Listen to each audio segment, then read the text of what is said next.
The carriage that arrived at Ashworth Hall that morning carried the wrong sister. Everyone would say it was a mistake. The mother said it, the sister said it, even the servants who packed her trunk in the dark said it. But a mistake requires an accident, and what happened to Beatrice Fairfax was no accident. It was a trade. They sent the daughter they could afford to lose. What they didn't know, what no one in that house knew, was that the Duke had asked for her by name. Beatrice Fairfax learned early in life that some daughters are loved, and some daughters are useful. She was the useful one. At 26 she still lived in her father's house, though her father had been dead for 8 years and the house had long stopped feeling like his. It belonged now to her stepmother, Lady Fairfax, and to her younger half-sister, Rosalind. Beatrice belonged to it the way a chair belongs to it, or a broom. Every morning she rose before the servants. She managed the accounts her stepmother refused to look at. She mended the gowns Rosalind tore and never thanked her for. And every evening she ate her supper alone in the small room beside the kitchen, because Lady Fairfax said her presence at the dining table dampened the mood. "You have your father's plainness," her stepmother liked to say, in the light, pleasant voice she used for cruel things. "It cannot be helped, but it can be hidden." So Beatrice was hidden. When guests came, she stayed upstairs. When invitations arrived, they were answered for to Lady Fairfax and Miss Rosalind Fairfax. As far as the county knew, the late Baron Fairfax had one daughter, and she was beautiful. Rosalind was asterisk beautiful. Even Beatrice could not deny it. Golden hair, a laugh like little bells, and a gift for crying at exactly the right moment. Every penny left in the estate had been spent on her gowns, her music masters, her season in London. Lady Fairfax called it an investment. "Rosalind will marry a great man," she declared at least once a week, "and then we shall all be saved." They needed saving. Beatrice knew this better than anyone because Beatrice kept the books. The debts had grown so large that she had stopped writing the numbers in ink. Pencil felt less permanent, less like drowning. And then on a gray Tuesday in October, the letter came. Beatrice was in the hall when the footman brought it in, and she saw the seal before anyone else did. A stag's head pressed in dark blue wax. The seal of the Duke of Ashworth. Lady Fairfax snatched it from the tray so fast she nearly tore it. Her eyes flew across the page once, twice, and then she pressed the letter to her chest and laughed out loud, a sound Beatrice had not heard in years. "He has offered," she gasped. "The Duke of Ashworth has offered asterisk marriage." Rosalind came flying down the stairs. "The Duke, the one with 40,000 a year." Mama read it aloud. Lady Fairfax read it aloud, most of it. The Duke wrote briefly and coldly, like a man drafting a contract, which in truth he was.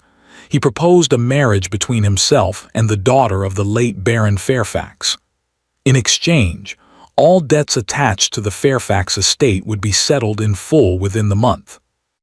"All of them," Lady Fairfax whispered, "every last one."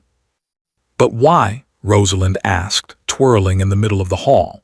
"He's never even met me. They say he never comes to town. They say he never dances, never calls on anyone. They say he's as cold as a church floor in January. They say he is a asterisk Duke asterisk," her mother snapped. "That is the only thing they say that matters."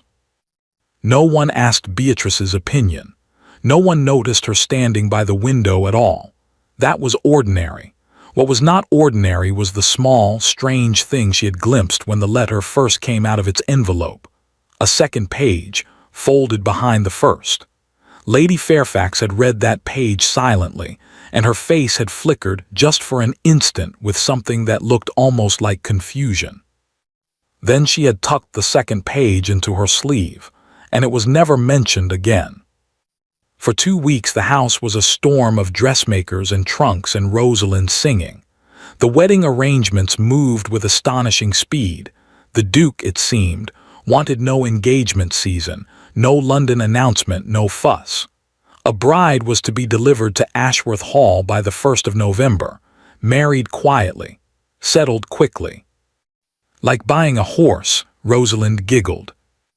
And then, 3 days before the 1st of November, everything fell apart. Beatrice heard the shouting from the bottom of the stairs. She found Lady Fairfax in Rosalind's bedroom, white with rage, holding a letter in her shaking hand, and Rosalind on the bed, weeping into her pillow, her trunk half-packed beside her. Not packed for Ashworth Hall. Packed to run. Lieutenant Asterisk, Lady Fairfax was hissing. A penniless lieutenant with nothing but a red coat and a smile, and you would throw away a duke. I love him, Rosalind sobbed. I won't marry that cold, dreadful man, Mama, I won't. I'll run away with Edward tonight, I swear I will, and then the scandal will ruin everything and you'll get nothing. Silence. Beatrice, frozen in the doorway, watched her stepmother's face change. The rage drained out of it slowly, and something colder moved in behind the eyes. Something that was already calculating. Lady Fairfax turned her head, and for the first time in what felt like years, she looked directly at Beatrice. You, she said softly. Beatrice's stomach dropped. Ma'am. The letter says the daughter of the late Baron Fairfax Asterisk. Lady Fairfax began to smile. It does not say which one. Mama, Rosalind said, sitting up, tears forgotten. Mama, you can't be serious. Look at her. I am looking at her. Lady Fairfax circled Beatrice slowly, the way a farmer circles livestock. The Duke has never seen either of you. By the time he realizes what he's been sent, the contract will be signed, the banns read, the debts paid. A Duke does not send a bride back like a spoiled parcel. The scandal would be unbearable for Asterisk him. He will swallow it. He'll be furious, Rosalind said. Let him be furious at Asterisk or Asterisk. Lady Fairfax shrugged. What does it matter? She'll be his problem then, and we shall be free. Beatrice found her voice at last. It came out smaller than she wanted. And if I refuse? Lady Fairfax stopped in front of her. She reached out and touched Beatrice's cheek, almost gently, which was somehow worse. Refuse, she said. My dear girl, where would you go? Who in this county even knows you exist? You will do this because it is the only useful thing you have ever been offered. And because if you don't, the gentle voice did not change at all. I will put you out of this house with nothing but the dress on your back, and I will sleep very well that night. That evening, they prepared her the way one prepares a sacrifice. There was no time for new gowns, and Lady Fairfax refused to waste Rosalind's on her. So Beatrice was put into an old gray traveling dress, 2 seasons out of fashion, the hem let down in a hurry. Her dark hair, the one thing about herself she had ever secretly liked, was scraped back and pinned so tightly her eyes watered. No point dressing up a plain thing, Lady Fairfax said. Let him see honest goods. Rosalind watched from the doorway, arms folded, unable to decide whether to gloat or sulk. In the end, she chose to laugh. Poor Beatrice. He'll take one look at you and send you home by supper. Perhaps he will, Beatrice thought, and perhaps that would be a mercy. She climbed into the carriage before dawn, alone. No mother to see her off, no sister to wave, just the driver, the cold, and the long gray road north. For 6 hours she rehearsed the truth. She would say it at once before the lie could take root. Your Grace, I must tell you honestly, there has been a deception. I am not the sister you were promised. I am the other one, the wrong one. He would be angry. He would send her back. And whatever waited for her at home after that, she would survive it. She had survived everything else. The carriage passed through iron gates taller than her father's house. Ashworth Hall rose up out of the autumn mist, vast and gray and silent, with 100 dark windows that seemed to watch her come.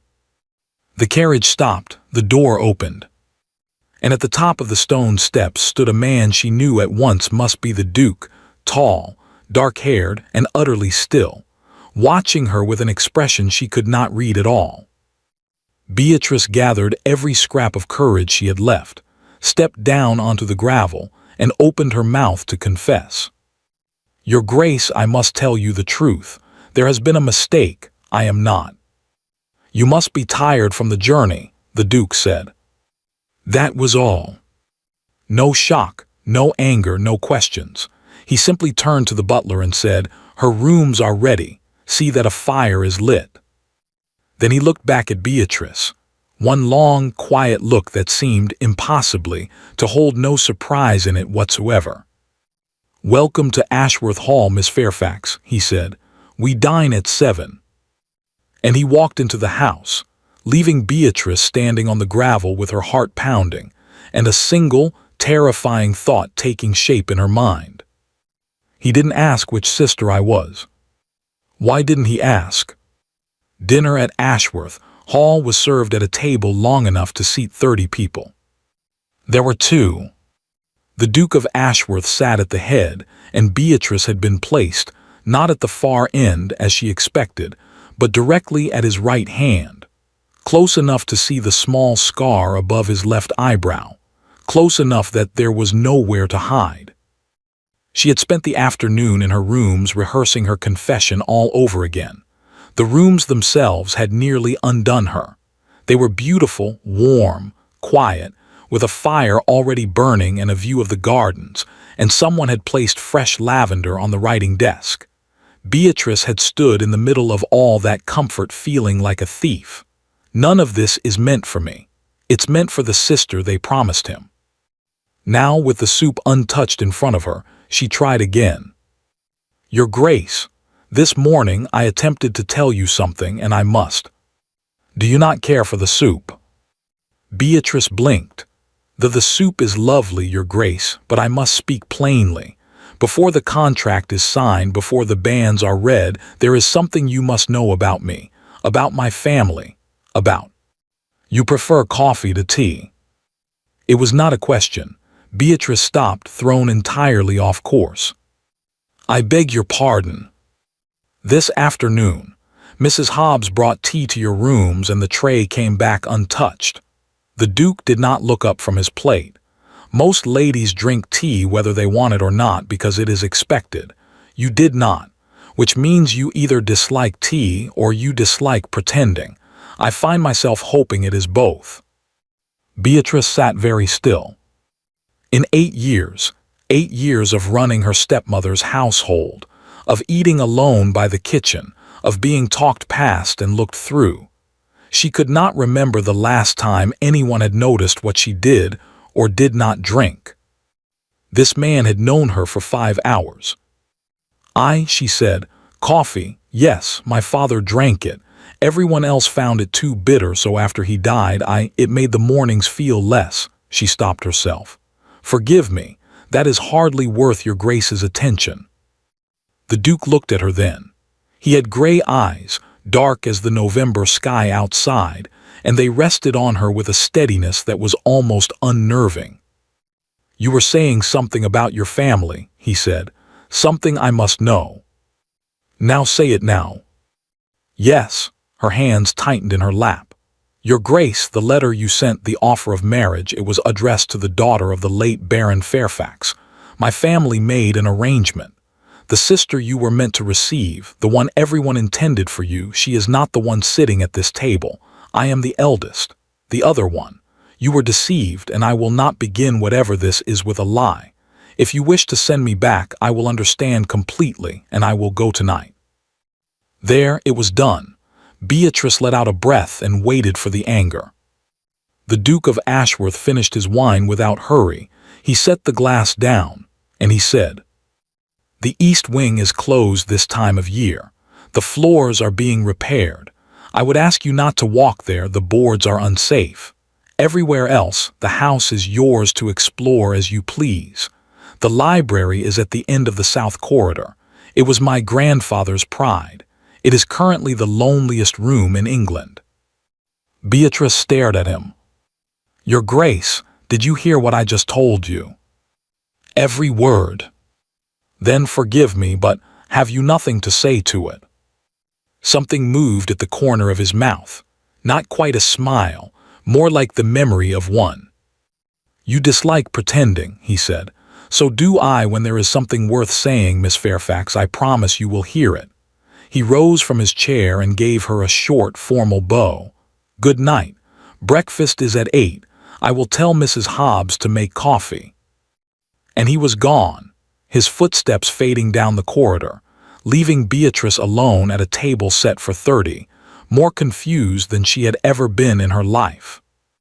He heard me confess. He heard me say the words, "You were deceived." And he answered with a library. Sleep would not come. Beatrice lay in the beautiful room in the beautiful bed and turned it over and over in her mind. He was not a fool. 5 minutes in his company made that plain. He was not deaf, and he was certainly not the kind of man who failed to notice things. He had noticed the *T*. So there were only 2 possibilities. Either the Duke of Ashworth did not care which sister he married. A stranger was a stranger, and a contract was a contract. Or he already knew. But he could not know. He has never met me. He has never met either of us. Rosalind said so herself. He never comes to town, never dances, never calls on anyone *. Round and round it went, until the clock downstairs struck 2, and Beatrice gave up on sleep entirely. She lit a candle, wrapped a shawl over her nightgown, and did the thing she had done on every sleepless night of her life. She went looking for a book. The library was exactly where he said it would be, at the end of the south corridor, and it was not a room, it was a cathedral. Shelves rose 2 stories high into the darkness. Her candle caught the gold lettering of 1,000 spines, and Beatrice stood in the doorway with her heart aching in a way that had nothing to do with fear. The loneliest room in England, * he had called it. She stepped inside. She was reaching for a worn copy of * Robinson Crusoe. Her father had read it to her, 100 years ago, in another life, when her candlelight fell on the small table beside the great armchair by the fire. There was a book lying there, recently read, a ribbon marking its place. Robinson Crusoe. Beatrice stood frozen, her hand still outstretched, a strange feeling climbing the back of her neck.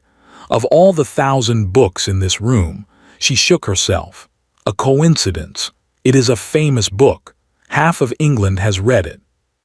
But as she turned to go, the candle threw its light across the armchair itself, and she saw that the seat cushion was worn, the leather on the left armrest rubbed pale with use, and on the floor beside it lay a second book, and a third in a small leaning tower. The loneliest room in England was the most lived-in room in the house. He sits here, she thought, every night, alone. A man with 40,000 a year and 100 rooms, and he sits here by himself with. Couldn't sleep. Beatrice nearly dropped the candle. The Duke stood in the doorway, still dressed, a decanter of brandy in one hand, watching her with those unreadable gray eyes. How long he had been there she had no idea. Your Grace, forgive me. You said the house was mine to explore, and I took the liberty.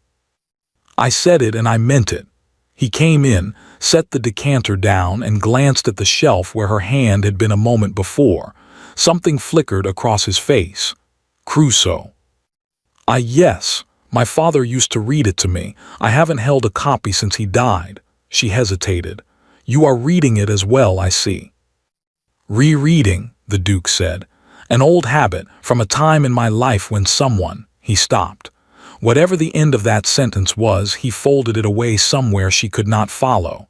It is a good book for people who have been shipwrecked. Take it. It is yours. I couldn't possibly. Miss Fairfax. He said her name quietly, and the room seemed to grow very still around it. In 3 weeks, if the contract stands, everything in this house will be half yours anyway. Let us begin with a book. If the contract stands, Beatrice's pulse jumped. And will it stand, Your Grace, after what I told you at dinner? For a long moment he simply looked at her, her scraped-back hair coming loose from its pins, the shawl clutched around her shoulders, the candle trembling slightly in her hand. And when he answered, his voice was so low she almost missed it. It has never been in danger. He bowed, "Good night, Miss Fairfax." She was halfway back down the corridor, the old book pressed against her heart, when she realized what was nagging at her, a small thing, a tiny thing that made no sense at all. At dinner she had confessed to being the wrong sister. She had offered to leave. She had called it a deception. And in all of it, from the moment she stepped out of the carriage to the moment he handed her the book, the Duke of Ashworth had never once asked her name. Not because he was cold, because he already knew it. By the end of her first week at Ashworth Hall, Beatrice had learned 3 things. The first was that the servants did not hate her. This was new. At home, the servants had treated her the way Lady Fairfax trained them to, as something between a poor relation and an unpaid housekeeper. Here, the maids curtsied. The footmen held doors. And Mrs. Hobbs, the housekeeper, had quietly begun leaving a pot of coffee outside her door every morning at 7, strong and black, without ever being asked twice. The second thing she learned was that the Duke worked like a man running from something. He was in his study before dawn. He rode out to the tenant farms in all weather. He answered his own letters, unheard of for a duke, and at night, long after the house went dark, a light still burned at the end of the south corridor, in the loneliest room in England. The third thing she learned by accident. It was Thursday. Beatrice was in the linen room off the great hall. She could not help herself. 8 years of running a household did not disappear in a week, and she had offered to help Mrs. Hobbs sort the winter linens. 2 chambermaids were working on the other side of the tall shelves, and they did not know she was there. "All I'm saying is, it's peculiar," one of them was whispering. Sarah heard it from Mr. Finch himself. The marriage papers weren't drawn up last month. They were drawn up in *March. Beatrice's hands went still on the linens. "March," the other maid whispered. "But he only wrote to the family in October. Why would a man have his lawyers draw up marriage papers 7 months before he asks?" "That's not the strangest part. Finch says His Grace had the lawyer come up from London twice *. The first contract came back and His Grace burned it, made him write it out fresh, said there was an error in it." "What sort of error?" Finch didn't say, but Annie was serving brandy in the study that night, and she swears. The maid's voice dropped so low Beatrice had to strain to hear it. She swears she heard His Grace tell the lawyer, "The name is wrong." A door opened somewhere. The maids scattered like sparrows, and Beatrice was left standing alone among the linens, her heart beating strangely. The name is wrong. They had all assumed, everyone had assumed, that the Duke's letter meant Rosalind, the beautiful sister, the known sister, the only Fairfax daughter the world had ever heard of. But what if the error in the first contract was Rosalind's name? It was madness. She knew it was madness. And yet the thought followed her all day like a shadow, through the halls, through dinner, where the Duke was quieter than usual, watching her in that way he had, as if she were a letter he was halfway through reading. And it followed her into Friday morning, when Mrs. Hobbs knocked on her door with a question about the household accounts. "His Grace said you're to be given anything you ask for, miss, and the truth is the accounts have been in a sorry state since the old steward retired. I wouldn't trouble you, only you mentioned you'd kept books before, and—" "I'd be glad to," Beatrice said too quickly, and she meant it. Numbers were honest. Numbers made sense. Numbers did not look at you across a dinner table with unreadable gray eyes. "The ledgers are in His Grace's study," Mrs. Hobbs said. He's ridden out to the North Farms, won't be back before dark. He said you're to go in whenever you please."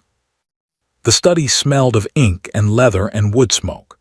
Beatrice found the ledgers exactly where Mrs. Hobbs said they would be, on the long table beneath the window, and for 2 peaceful hours she lost herself in columns of figures, in the tidy arithmetic of hay and timber and wages. It was when she reached for a fresh sheet of blotting paper that she saw it. His desk stood at the far end of the room, and it was not tidy. It was the desk of a man who worked too much. Letters in stacks, a dish of broken sealing wax, an abandoned cup of coffee. And there, on the corner nearest her, lay a document of heavy cream paper, several pages thick, its red seal already broken. At the top of the first page, in a clerk's careful hand, were the words, "Articles of Marriage." Beatrice knew she should not look. She looked. Between His Grace Julian Alexander Cavendish, 6th Duke of Ashworth, and her own name, Miss Beatrice Anne Fairfax, eldest daughter of the late Baron Fairfax. Beatrice, not the daughter of the late Baron Fairfax, not Rosalind. Beatrice Anne, her full name, her middle name, a name so unused, so forgotten that she doubted her own stepmother could have produced it if asked. And beside it, the date the contract had been drawn. The 14th of March. 7 months before the letter. 7 months before the mistake. 7 months before her stepmother's cold, calculating smile. It does not say which one, before the gray traveling dress, before the long road north, before any of it. They had not tricked the Duke of Ashworth. They had done exactly what he wanted them to do. The room tilted. Beatrice gripped the edge of the desk, her thoughts flying apart and reassembling into something enormous and impossible. The letter was a trap. He wrote it vaguely on purpose. He knew what they would do, he counted on what they would do. He dangled a fortune in front of Lady Fairfax and let her believe she was cheating him, when all along. "You found the ledgers, I see." Beatrice spun around. The Duke stood in the doorway, still in his riding coat, mud on his boots, rain in his dark hair. Back early. His eyes went from her face to the desk, to the cream-colored pages lying open beside her hand. Nothing in his expression changed. That was the terrifying thing about him. Nothing ever changed, and yet she felt the air in the room shift, the way it does before a storm breaks. "Your Grace," her voice came out steadier than she expected. "What is this?" "It appears to be a marriage contract. It has my name on it. That is customary in a marriage contract. It is dated *March*. She lifted the page, her hand trembling now, holding it between them like evidence in a courtroom. "You wrote to my family in October. You offered for the daughter of Baron Fairfax and let them believe, you let everyone believe. And all along this paper with my name, my full name, a name you could not possibly know." She stopped, because the enormity of it closed her throat. "Who are you? How do you know me?" "Before I stepped out of that carriage, Your Grace, had we ever?" "Beatrice." It was the first time he had ever used her Christian name. He said it quietly, the way a man says a word he has been keeping in a locked drawer for a very long time. And then the Duke of Ashworth crossed the room, and gently, so gently it undid her more than any anger could have, took the contract from her hand, squared its pages, and closed it into the drawer of his desk. "You are owed the truth," he said, "all of it, and I give you my word that you will have it." "Then give it to me now." "No." "Why?" For one moment, one unguarded moment, something surfaced in those gray eyes, and Beatrice was stunned to see what it was. Not coldness, not calculation. Fear. "Because the truth is 12 years old," the Duke said quietly, "and I have carried it alone the whole way. And because when I finally tell you, I need you to believe me, and you would not yet. You cannot possibly know what I would believe." I know that a week ago you stood on my doorstep and called yourself the wrong sister asterisk. His voice never rose, but every word landed like a stone in still water. You have been taught your whole life that no one would ever choose you, that anyone who claimed to would be lying or mad or mistaken. Tell me I am wrong. Beatrice opened her mouth. Nothing came out. So no, he said, softer now. Not yet. Ask me anything else and I will answer it, but not that. He bowed that short, formal bow and walked out, leaving the ledgers, the desk, and Beatrice standing in the middle of the study with her pulse roaring in her ears. 12 years, she thought numbly. 12 years ago I was 14 years old. I had never left my father's land. I knew no one. There was no one to know. The whole world forgot I existed. And then out of nowhere, a memory rose, small and uninvited, like a splinter working its way to the surface. Autumn, the smell of hay, her father still alive, and in the old shepherd's cottage at the far edge of the estate, behind a door she had been forbidden to open. A stranger. Beatrice sat down slowly in the Duke's chair, her hand over her mouth. No asterisk, she thought, it couldn't be. The memory would not come.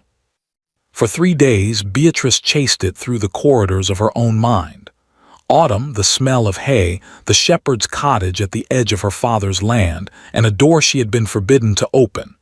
She had been 14. It was the year before her father died, the last good year, and the harder she reached for it, the more it slipped away, like a dream in the morning. She remembered her father's voice. You're not to go down to the old cottage, Bea, not for a few weeks, promise me. She remembered promising. She did not remember whether she had kept the promise. Twice she nearly asked the Duke outright. Twice she stopped herself, because he had asked her to wait, and because something in her, some new and fragile thing, wanted to solve him the way she solved a column of figures, on her own and honestly. Besides, the days had grown strangely. Good. That was the only word for it. The Duke Julian asterisk, she had begun to call him in the privacy of her own head and scolded herself every time, had taken to joining her for breakfast. He drank her coffee, declared it dreadful, and drank it again the next morning.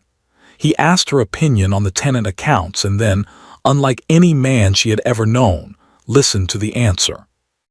In the evenings there was the library, and 2 armchairs now instead of 1, and long silences that were somehow fuller than most conversations she'd ever had.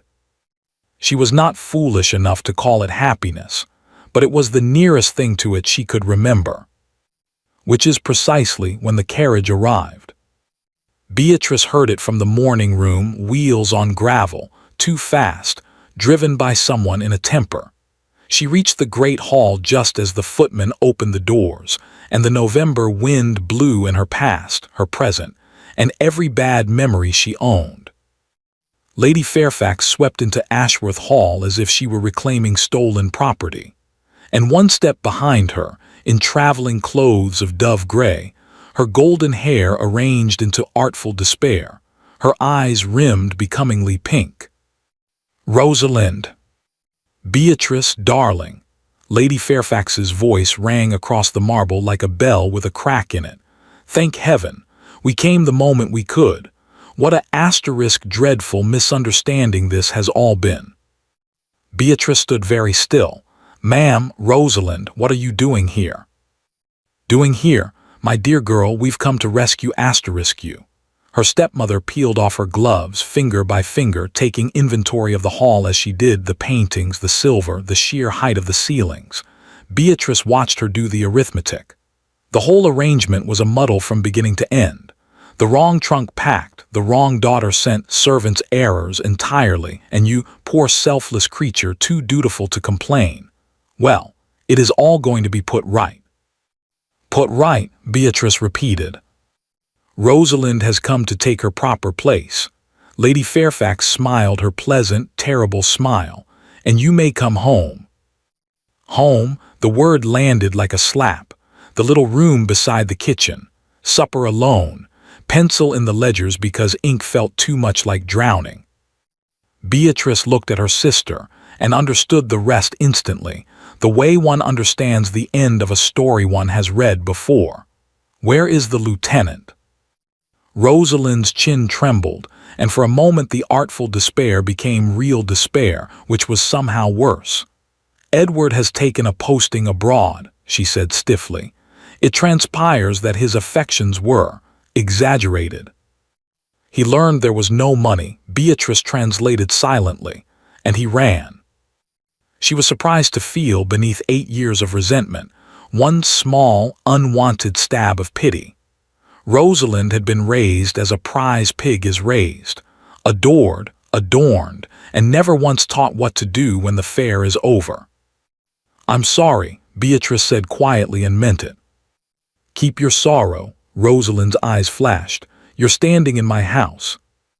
"As it happens," said a voice from the staircase, "she is standing in mine." Every head turned. Julian came down the stairs unhurried, in his riding coat, and Beatrice watched her stepmother and sister rearrange their faces, watched Lady Fairfax deploy her deepest curtsy, watched Rosalind tilt her chin to the angle that had slain half the officers in the county. "Your Grace!" Lady Fairfax rose from the curtsy glowing with purpose. "I am Lady Fairfax. May I present my daughter, my true daughter, the one intended for you from the very first, Miss Rosalind Fairfax." "An honor, Your Grace." Rosalind's voice was music. "Though I confess I feel we know one another already. All the way north I could not stop thinking of how you must have suffered through this comedy of errors. To be promised one thing and sent." Her gaze flicked to Beatrice up and down, one practiced stroke of contempt. Another. The hall went quiet. Julian reached the bottom of the stairs. He looked at Rosalind for a long moment, with an attention that made her visibly bloom. She mistook it, Beatrice realized, for admiration. It was not admiration. It was a man confirming a suspicion. "You've had a long journey," Julian said at last, courteous and cool. "You'll want refreshment. Mrs. Hobbs, tea for our guests in the blue drawing room." Lady Fairfax beamed and pressed her advantage. "Your Grace is graciousness itself, and might I suggest, once we are rested, that our men of business meet. The contract will want amending, of course, a simple exchange of names. These things are easily mended when both parties are sensible. Asterisk." She laughed lightly. "You'll find you have gained by the error, I assure you." Rosalind was the toast of her season, accomplished, celebrated, everything a duchess ought to be. Whereas Beatrice, bless her, was never intended for display. Beatrice had heard 1,000 versions of that sentence in her life. She had learned to let them pass through her like weather. But she had never heard one land in front of Julian. He did not raise his voice. He did not move. He simply turned his gray eyes on Lady Fairfax, and the temperature of the hall dropped by degrees. "Let me be plain, madam, so that this subject need never be raised again under my roof." Each word was placed like a stone on a grave. "There was no error. There is nothing to mend. The contract names the woman I intend to marry, and she is presently standing in this hall. There was no mistake." He paused. "And there will be no trade." The silence that followed had a texture to it. Rosalind's mouth had fallen slightly open. Beatrice suspected no man had ever looked past her before, and she was experiencing it the way one experiences ice water. Lady Fairfax recovered faster. She always did. "Your Grace has a kind heart," she said smoothly, "and I see he is too honorable to shame my stepdaughter by admitting the truth of his disappointment. Very well, we shall speak of it no more for now." Her smile sharpened at the edges. "But you'll permit family to remain nearby, of course, in this joyful season. A wedding wants family. We should be delighted to accept your hospitality." It was gracefully done, Beatrice had to admit. Refusing them now would look like cruelty, the Duke turning 2 gentlewomen out into the November roads. Lady Fairfax had wagered on his manners the way she wagered on everything, coldly and well. Julian's jaw tightened a fraction. The east wing is closed for repairs. The rooms in the north corridor will be prepared for you. He inclined his head exactly 1 inch. Madam, Miss Fairfax. And he walked out toward the stables, leaving Lady Fairfax victorious in the middle of the marble floor. That night Beatrice could not settle. She told herself it was nothing, 2 unwelcome guests, a few weeks, and then a wedding, and then they would be gone. Julian had stood in front of the whole hall and chosen her. There was no mistake. There will be no trade. The words kept lighting up in her chest like a lamp. But 8 years in that woman's house had taught Beatrice the difference between defeat and retreat, and what she had seen in her stepmother's eyes was not defeat. Past midnight, on her way down to the library, sleep was hopeless. She heard voices through the door of the north corridor sitting room. Low voices. She should not have stopped. She stopped. Humiliated me in front of the servants, Mama. I won't stay here to watch her crowned.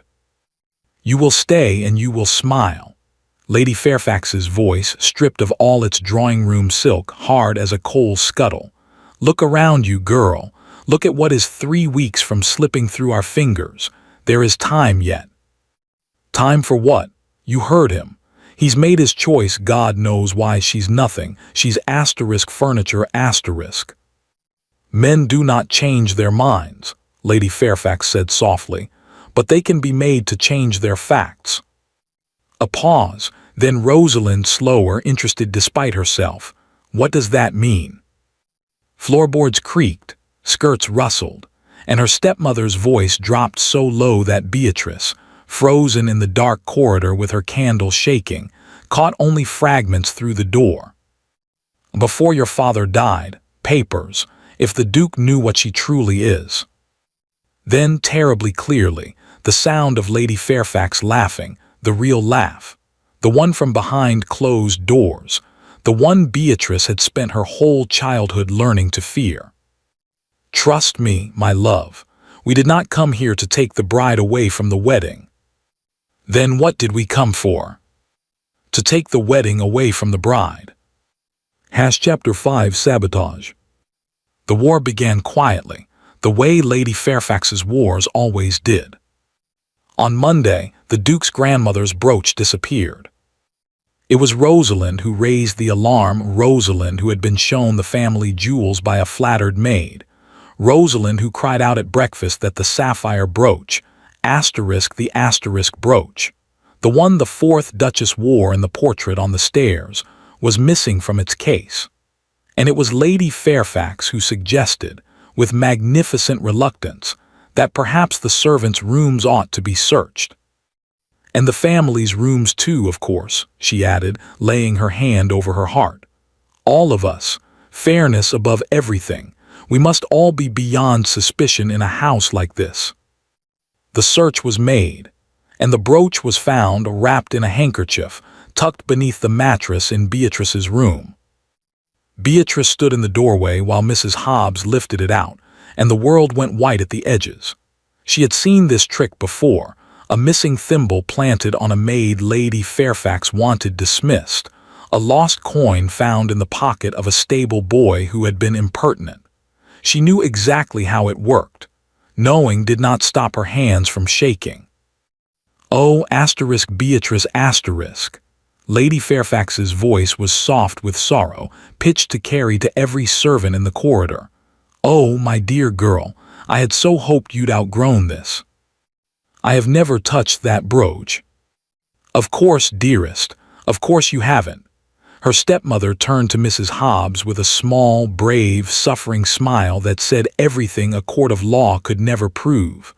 We won't speak of it again. Families protect their own. It was masterful. No accusation to deny, no charge to answer, just a seed planted in front of witnesses, watered with mercy. Beatrice waited for the summons to the study, waited to stand before Julian and defend herself. It never came. Instead, that evening at dinner, Julian looked at her across the table and said, in front of everyone, "Mrs. Hobbs tells me the clasp on my grandmother's brooch is broken.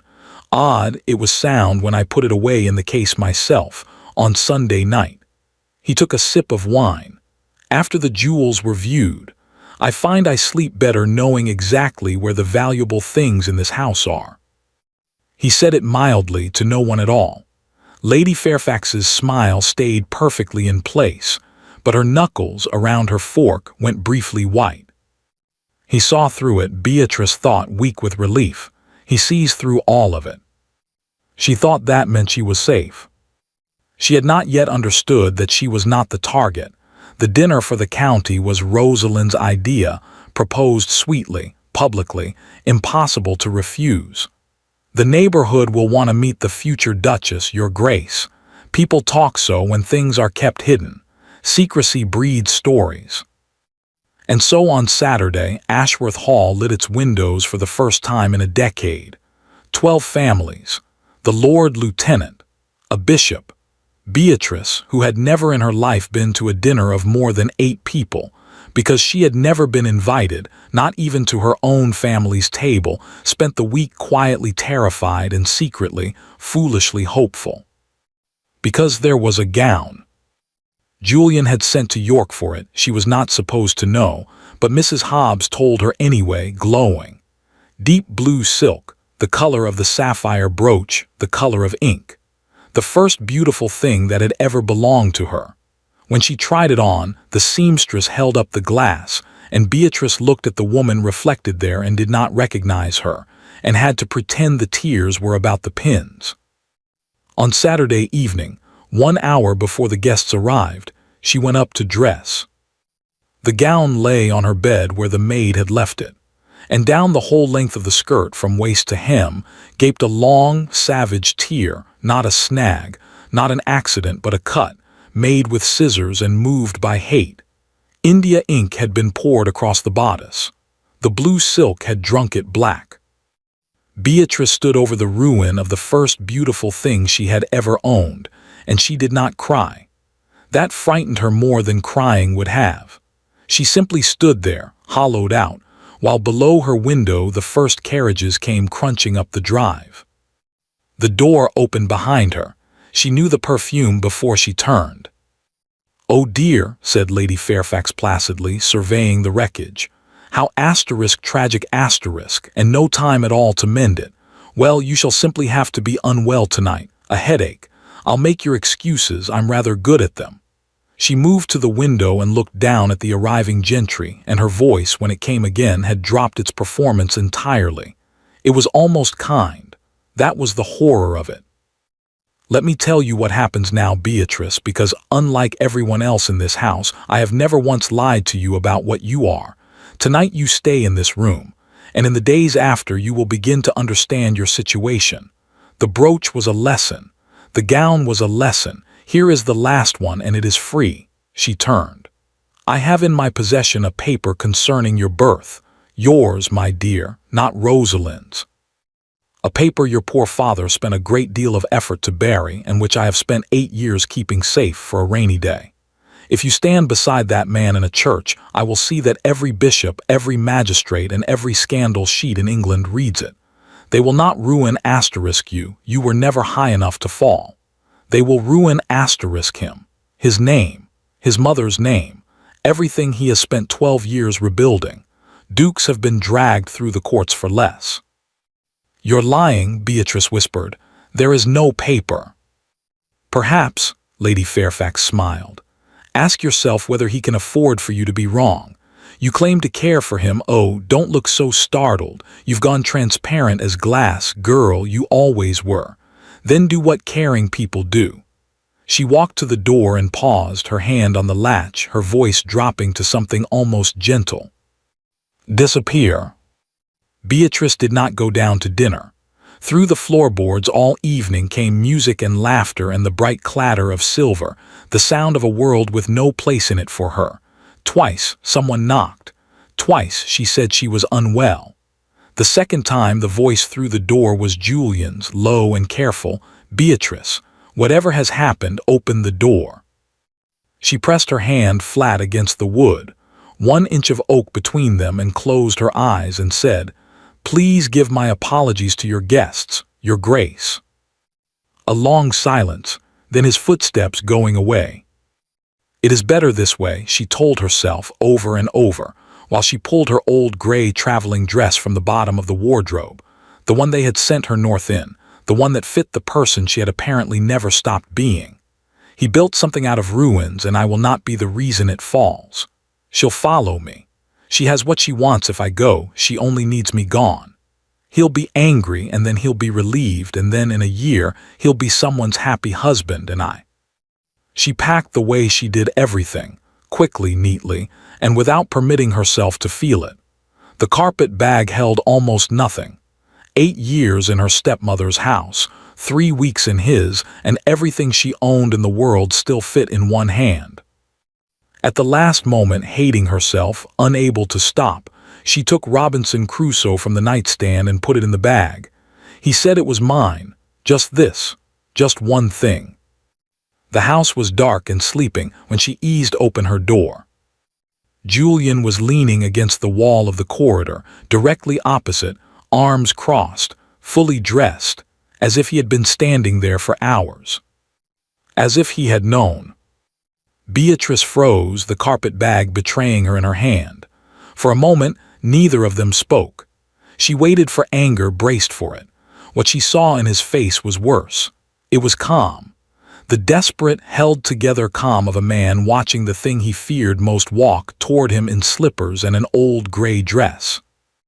"I couldn't sleep," Julian said quietly. "I find I never can, on nights when history tries to repeat itself." "Your Grace." "She got to you.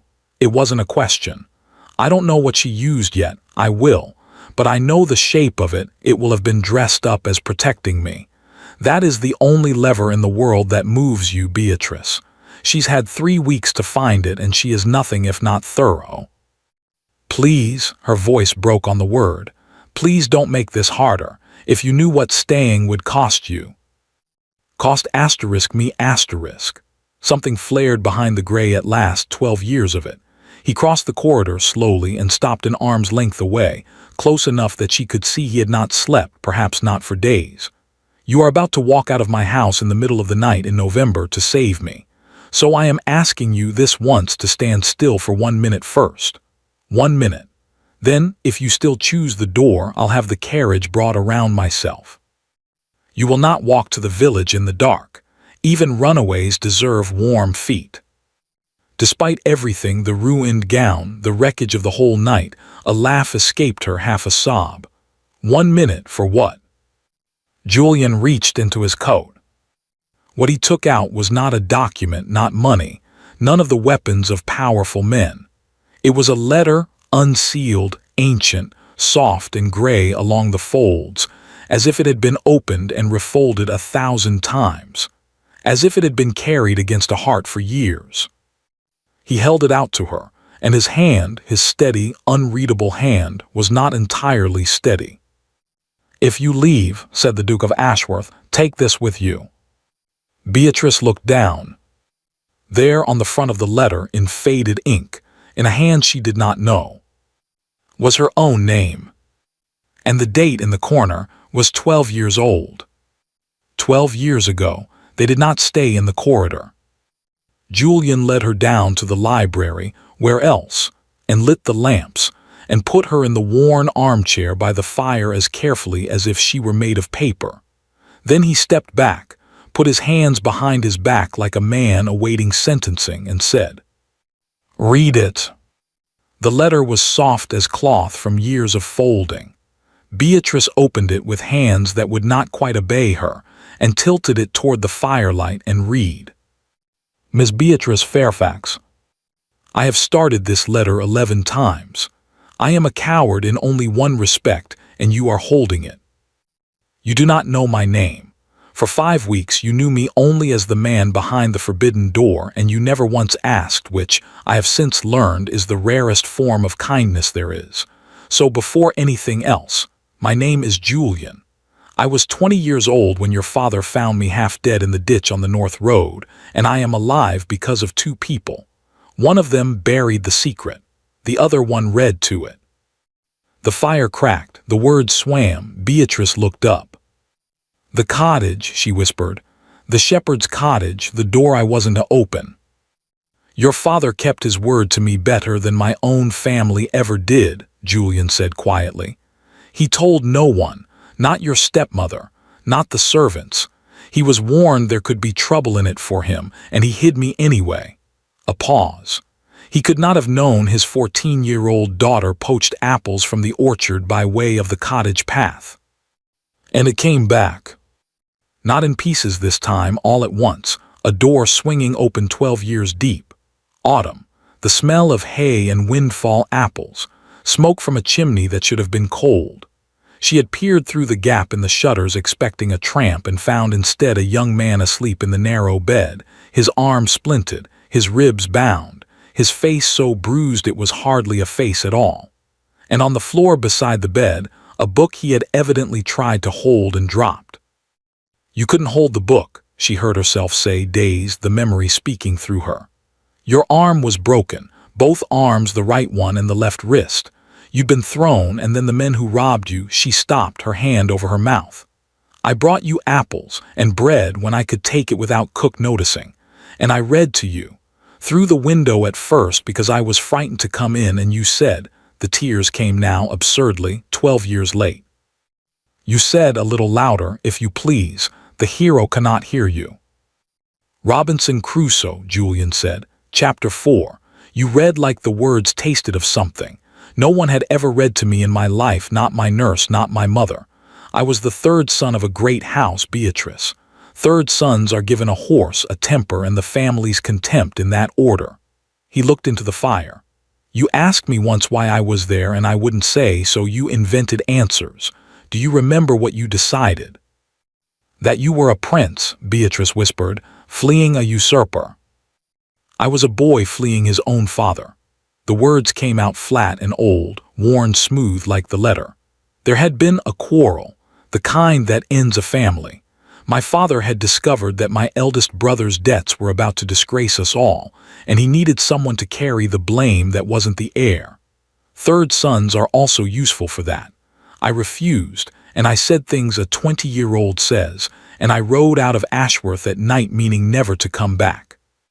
15 miles on your father's road, two men with a rope and a club decided my horse was worth more than my skull.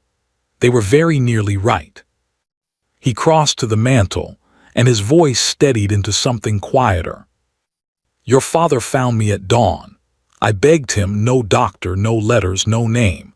Any word of where I was would have gone straight back to my family, and I would rather have died in that ditch than be dragged home. He should have refused. Any sensible man would have refused. Instead, he set my arm himself. He'd been an army man, your father, did you know? And he told the household the cottage roof was being repaired. And for 5 weeks the only visitors I had in the world were a baron who asked no questions and a girl in the window with a book. Why did you never tell me who you were? Because you'd have curtsied. He said it simply, and it landed in her chest like a stone. You'd have curtsied and called me my Lord Asterisk and stood when I entered, and everything true about those 5 weeks would have died on the spot. You were the first person in my life who was kind to me without knowing what I was worth. Do you understand what that is to a man raised as currency? He turned from the mantel. Then I healed.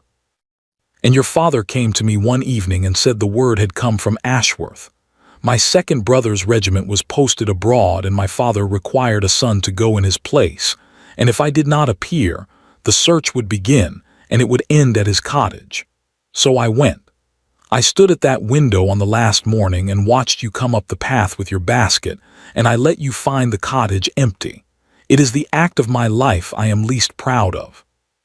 You never said goodbye. I wrote it instead. He nodded at the letter in her hands. Read the rest. She read. By the time you hold this, I will be gone, and you will think the stranger ungrateful. He is not.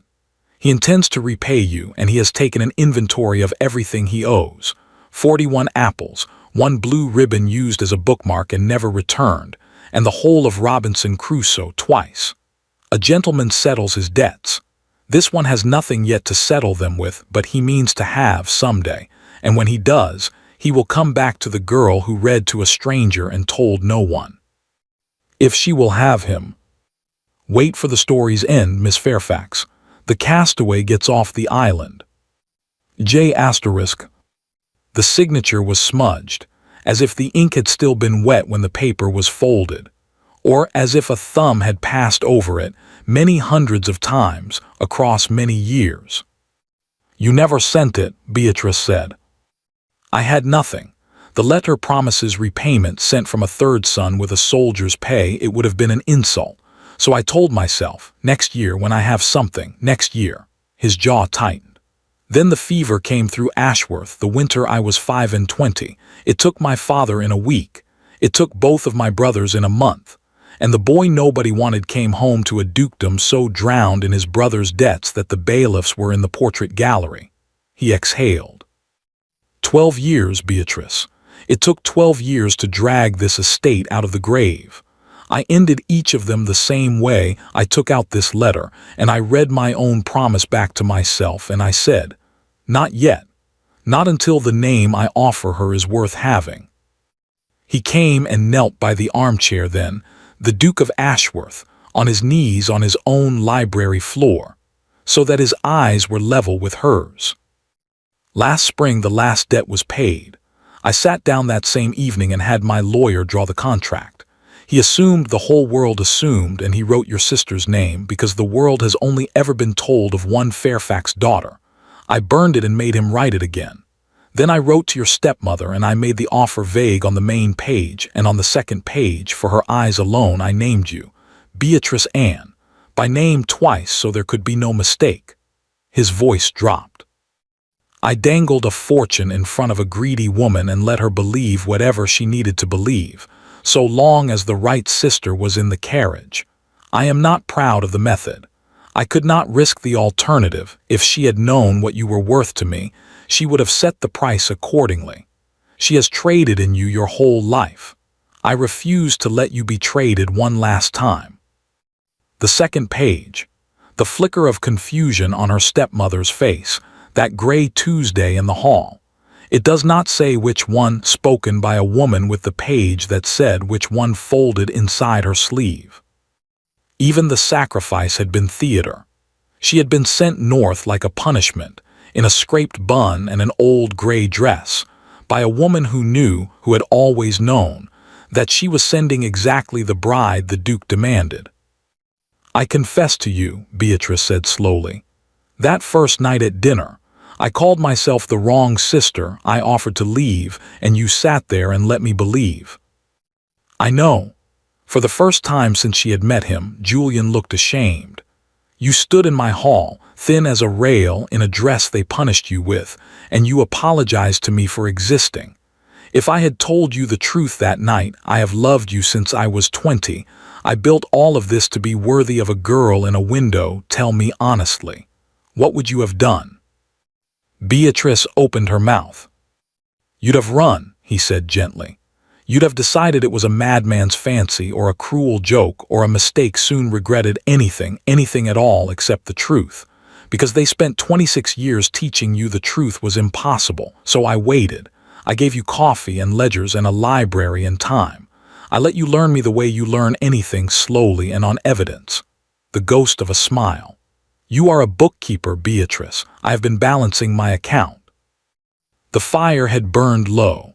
Somewhere above them the great house lay sleeping, and in it her stepmother and her sister, and a carpet bag still packed by the door of her room. The clock said 4 in the morning. The letter said 12 years. I didn't ask for the beautiful sister, Julian said. I asked for the one who read to a stranger and told no one. There was never a wrong sister. There was only ever you. Beatrice looked down at the letter, at the smudged *J*, at the ribbon crease worn pale, and then at the man kneeling on the floor beside her chair, holding out no ring, no demand, nothing but 12 years of patience and an open hand. She put her hand in his. "The castaway gets off the island," she whispered. Neither of them saw, through the crack of the library door, the pale figure standing motionless in the dark corridor, a figure that had followed the light downstairs and heard every word, and was already silently climbing back up the stairs to wake her mother. Rosalind had come looking for a glass of water. She was returning with a war. Beatrice told him everything the next morning. They walked out along the frost-white terrace after breakfast, and she laid it all before him the way she laid out figures in a ledger, the brooch, the gown, and finally the thing her stepmother had said in the ruined blue silence of her room, a paper concerning your birth. Your poor father spent a great deal of effort to bury it.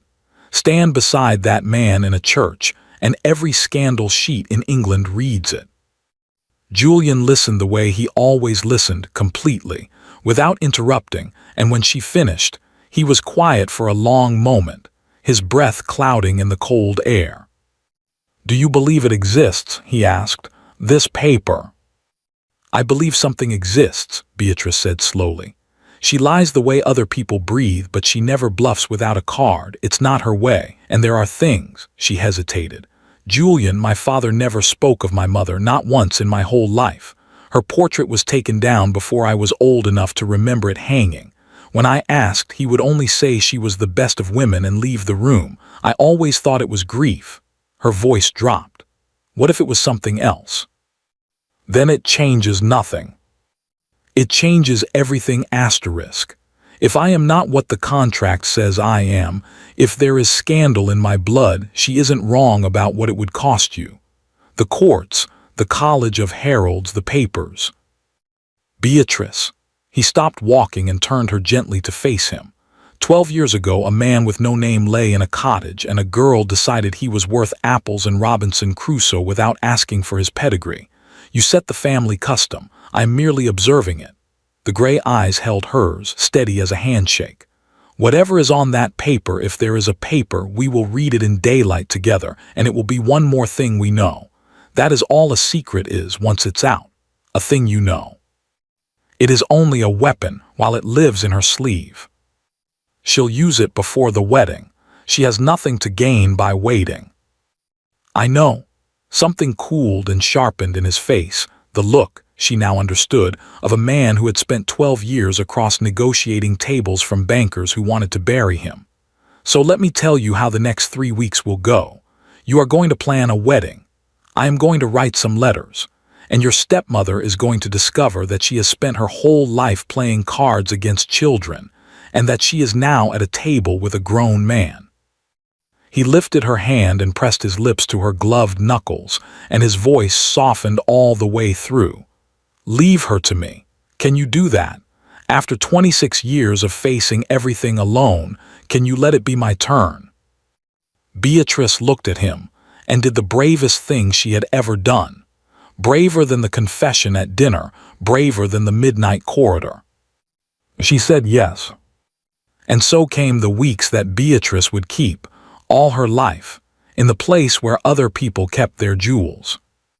The banns were read that Sunday in the little stone church at Ashworth Village. Julian Alexander Cavendish, Duke of Ashworth, and Beatrice Anne Fairfax, spinster of this parish, and half the county turned in their pews to look at her, and for once in her life, Beatrice did not want to disappear. Mrs. Hobbs wept into her prayer book. The seamstress came back from York with more blue silk, and a mouth full of pins and vengeance, muttering that this one would be sewn with double thread and locked in the housekeeper's own wardrobe. Let them bring their scissors now. There was a morning when Julian taught her to ride the gentlest mare in the stable, both of them laughing at her terror, his hand never leaving the bridle. There was an evening when she found the great ballroom lit for no reason at all, every candle burning, the covers off the chandeliers, and Julian standing alone in the middle of the shining floor. "I'm told you were never given a season," he said. "Never given a ball. 26 years old, and no one has ever danced with you. Julian, there's no music. You read to a man through a window for 5 weeks, said the Duke of Ashworth, holding out his hand. I think we can manage a waltz without an orchestra. They managed it. Badly, then less badly, then, for the length of one long turn down the empty golden room, not badly at all. Her head came to rest, somewhere in the Third Circuit, against his shoulder, and Beatrice heard him murmur into her hair, so quietly she was never entirely sure of it afterward. 41 apples, 1 blue ribbon, I told you I settle my debts. If lives could be stopped like clocks, she would have stopped hers there. Through all of it, the North Corridor stayed strangely, terribly quiet. Lady Fairfax appeared at dinner, smiling, complimenting the soup. Rosalind barely appeared at all, pale, silent, watchful, her golden prettiness gone somehow waxen, like fruit kept too long in a bowl. Beatrice caught her once on the stairs, looking down at the wedding preparations in the hall below with an expression that was not envy at all, but something closer to dread, and for one strange moment their eyes met, and Beatrice could have sworn her sister was about to speak. Then Lady Fairfax's voice floated up from the landing, "Rosalind, darling," and Rosalind flinched like a struck dog and was gone. She knows what's coming, Beatrice thought, with a chill she couldn't reason away. Whatever it is, she knows. It came on a Thursday, 8 days before the wedding. A private word, Your Grace, on a matter of family. Lady Fairfax closed the study door behind her with her own hand. Julian did not rise from behind the desk, and did not offer her a chair. She took one anyway, arranging her skirts with the unhurried calm of a woman holding 4 aces, and laid a folded document on the leather between them. I'll be brief, for we are both busy people. You are 8 days from marrying, she paused delicately, the eldest daughter of the late Baron Fairfax, except, Your Grace, that you are not, because no such person exists. Julian looked at the document. He did not touch it. Open it, said Lady Fairfax pleasantly. You'll find a sworn record, witnessed and dated, concerning the birth of the girl called Beatrice. Her mother, you'll see, was not the first Lady Fairfax, who was barren as a stone, poor creature.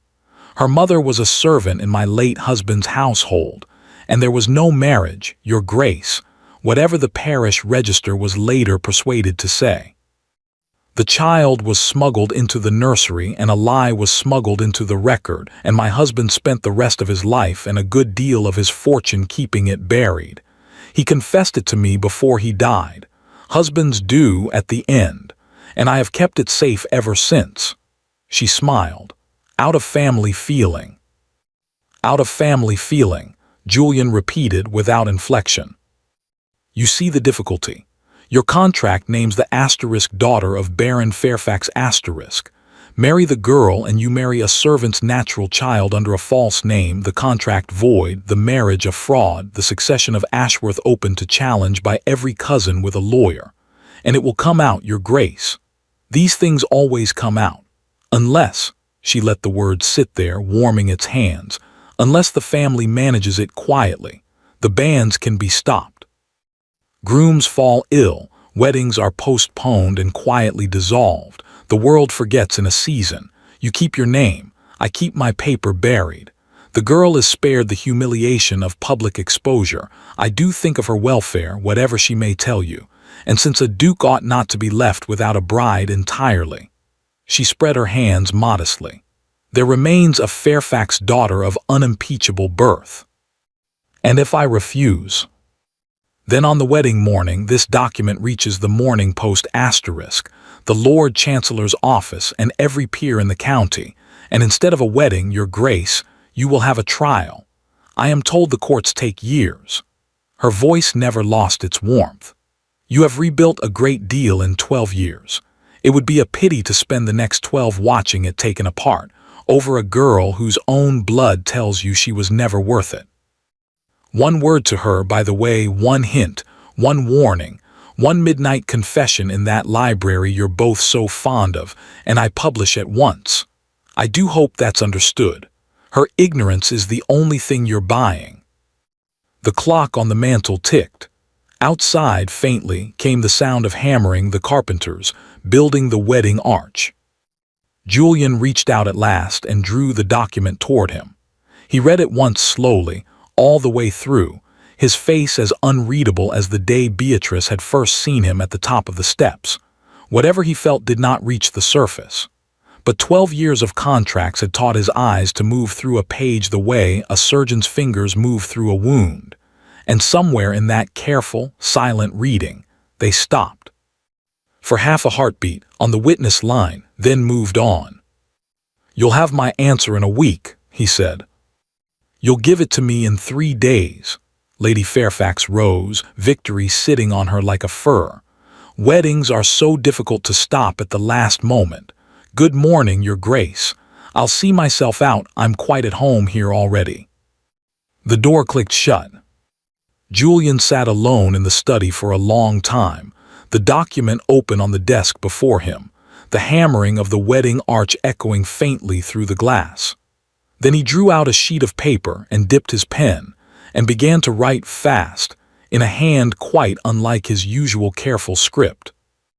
The letter was addressed to a Mr. Nathaniel Grimm, of Lincoln's Inn, London. It began, "Come at once and tell no one.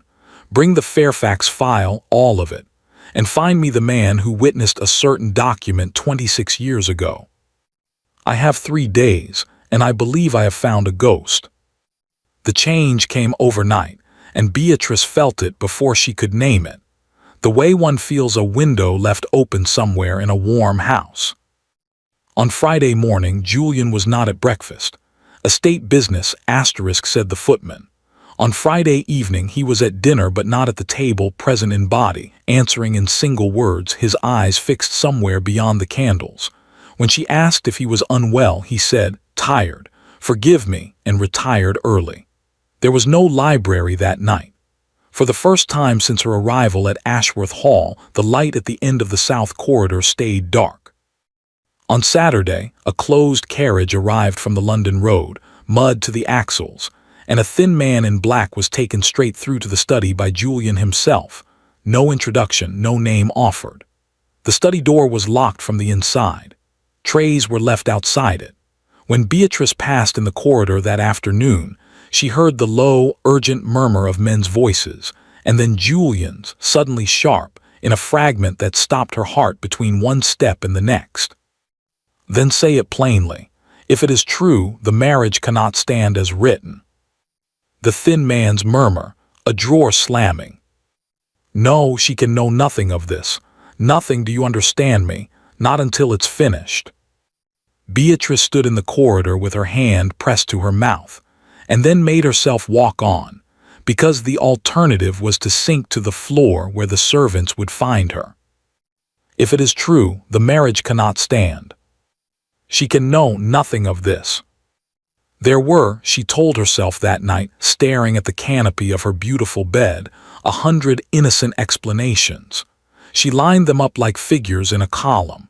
He had promised her, "We will read it in daylight together." He had waltzed with her in an empty ballroom 11 days ago. Men did not change in 11 days. But the column would not sum, because against it stood the oldest arithmetic she knew, the one that had been written into her before she could read. No one chooses you. Anyone who claims to is lying or mad or mistaken. Julian himself had named it that first week. "Tell me I am wrong," he'd said, and she couldn't. 26 years of proof on one side, 3 weeks of miracle on the other. Miracles, in Beatrice's experience, were simply mistakes that hadn't been discovered yet. On Sunday, the 3rd banns were to be read. Beatrice sat alone in the Ashworth pew, estate business, and when the rector opened his book and asked, as the law required, whether any person knew cause or just impediment why these 2 persons should not be joined together, the silence in the little stone church went on so long, and her stepmother's face 2 rows back was so serene, so patient that Beatrice understood at last, with total clarity, that she was watching a cat sit outside a mouse hole. Lady Fairfax was not going to stop the wedding. She was waiting for Julian to do it. The summons came on Monday, and it was not from Julian. Beatrice found her stepmother established in the blue drawing room, pouring tea for two as if the room, the china, and the girl standing in the doorway all belonged to her. Perhaps, Beatrice thought numbly, they always had. "Sit down, my dear, you look dreadful. Cream," Lady Fairfax poured anyway. "I'll not draw this out. Whatever else you think of me, I have never wasted your time. You've noticed the change in him. Locked doors. A lawyer from London, very discreet, arriving like a funeral. 4 days now without your cozy little evenings in the library. You are many things, Beatrice, but you have never been stupid, so tell me, what does your bookkeeping make of it?" "You went to him," Beatrice said. "You showed him something." "I showed him the truth." Lady Fairfax set down the pot, and with the unhurried ceremony of a woman who has rehearsed a moment for years, drew out a folded document and laid it on the table between them, turned to face Beatrice like a dish being served. "Your father, God rest him, was a good man," she said, "and like all good men he told one great lie and spent his life gilding it. The first Lady Fairfax, the woman whose grave you put flowers on, girl, was no more your mother than I am. Your mother was Anne Dole, a laundry maid, 17 years old when the Baron got her with child and bought off and buried in the record. There was no marriage. There is no legitimate eldest daughter of Baron Fairfax. There is only you, a servant's natural child, smuggled into a nursery, christened under a lie, and about to carry that lie into a duke's marriage bed and a duke's line of succession." The room had gone very far away. Beatrice heard her own voice from the end of a long corridor. "You're lying. You showed me nothing in October, nothing in November. You invent weapons as you need them." "Read it then." She read it. Sworn witness dated the year of her birth. Her father's name. Anne Dole's servant. The words did not change no matter how many times her eyes went over them, and each pass took something with it, the portrait that had been taken down before she could remember it, her father leaving the room whenever she asked. She was the best of women, the little bedroom by the kitchen, 26 years of being hidden when guests came. Not cruelty, after all. Not only cruelty. "Housekeeping." "He has seen this," Beatrice said. It was not a question any more. "Thursday last."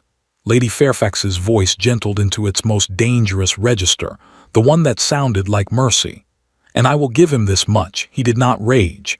He read it the way he reads everything twice like a bill of sale, and then he asked for time.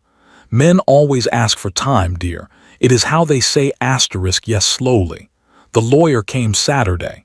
They are drafting the withdrawal now, quietly, respectably. The wedding will be postponed for his health, then postponed again, and by spring it will simply never have existed. He asked me personally, to remain at the hall until it's managed so that you would have family about you when." She paused exquisitely. "When you are told. He is trying to be kind, Beatrice, in his way. She can know nothing of this until it's finished. Those were his very words. He wishes to spare you the scene." And there it was.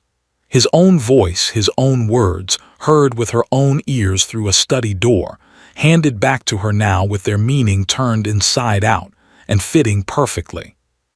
That was the genius of it. Beatrice would understand much later. Her stepmother had built the lie almost entirely out of true things. "He waltzed with me," she whispered. It was all that was left in the column. There was no music, and he waltzed with the Baron's daughter. Lady Fairfax rose, smoothing her skirts, finished. "That girl no longer exists. What remains is a laundry maid's bibelot sitting in a duchess's chair, and every day you continue to sit in it, you make his ruin more certain and your own humiliation more public. You told me once you cared for him." She moved to the door and delivered the last line the way an executioner delivers the blade, swiftly and almost kindly. "Prove it better than your mother did." Beatrice did not remember climbing the stairs. She remembered afterward only small and terrible clarities. The carpet bag, still holding the shape of its last packing. The gray traveling dress. her hands moving through the drill they knew by heart quickly, neatly, without permitting herself to feel it, while the rain came on outside, first fingertips against the window, then fists. Two things she did not pack. Robinson Crusoe she set gently in the center of the made bed. On top of it, squared to its edges with a bookkeeper's care, she laid the old letter 12 years of folding, the smudged asterisk J, asterisk, 41 apples and 1 blue ribbon, and a promise addressed to a girl who, it turned out, had never legally existed at all. Accounts settled, nothing owing. Beside them she left a single line, in her small, upright hand on Ashworth paper. You asked me once to stand still for 1 minute. Consider it the last thing I will ever refuse you. Do not follow, you were right, all those weeks ago. I was the wrong sister after all. The mistake was only in whose. The house was at dinner. No one saw her go down the servants' stair, through the kitchen garden, out by the orchard gate. No one but a pale figure at an upstairs window of the north corridor, who watched the small gray shape cross the park in the rain and pressed one hand flat against the glass, and did not call out. Rosalind stood there, a long time after the dark had swallowed her sister. Then she turned and looked at her own reflection in the black window, the toast of the season, the beauty, the asterisk true asterisk daughter, and found she could not hold its eye. The village of Ashworth was 3 miles by the road and 2 by the field path, and Beatrice took the road because the fields belonged to him. By the first mile the rain had gone through the gray dress, by the second through everything else. The Rose and Crown took her last coins and gave her a room the size of the one beside her stepmother's kitchen, with a candle stub and a window rattling in its frame, and Beatrice sat down on the narrow bed in her soaked dress, and finally, in the first room she had ever paid for herself, permitted herself to feel it. She did not weep prettily, the way Rosalind did. She wept the way accounts fail all at once, after years of quiet arrears. She was still sitting there, wrung empty, some hours past midnight when a sound rose over the rain, hooves and wheels fast, too fast for the weather coming up the London road. Beatrice lifted her head. Through the streaming glass she saw it pass, a post-chaise, lamps blazing, horses steaming, mud to the windows, making for the hall gates as if the devil kept its schedule. For half a heartbeat, lit by its own lamps, the door panel showed a painted crest, quills and scales, the mark of a London chambers. Lawyers, Beatrice thought dully and looked away. Of course, there is paperwork when a wedding dies. She blew out the candle stub to save it. And so she never saw the second figure in the chaise, beside the thin man in black, an old man, straight-backed despite his years, with a clergyman's collar and a strong-box gripped on his knees. A man who had been 26 years, dead to the world. A ghost, riding through the rain to Ashworth Hall, carrying in a locked box the one thing Lady Fairfax had never imagined anyone would find. The truth. The post-chaise reached Ashworth Hall a little after 2 in the morning, and the Duke was waiting on the steps in the rain, coatless, as if weather were a thing that happened to other men. Well, was all he said. Mr. Nathaniel Grimm of Lincoln's Inn climbed down first, gray with travel, clutching his dispatch case like a man who had slept handcuffed to it.